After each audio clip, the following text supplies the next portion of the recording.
বেশি দিয়েছো তো?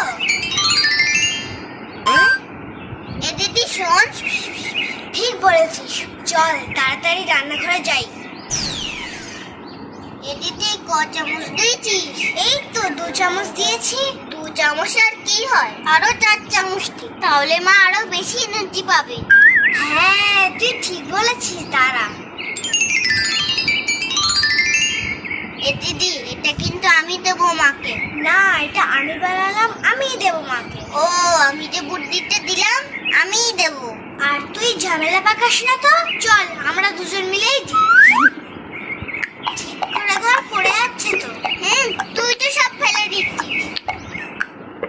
ওমা, এটা কো, তোমার জন্য আমি কি এনেছি। ওমা, এটা কিন্তু আমি বানিয়েছি। ওমা, তুমি এটা তাড়াতাড়ি খেয়ে নাও তো, দেখো তখন এনার্জি চলে আসবে। এটা কি এনেছিস তোরা? ছাতু মা, ছাতু,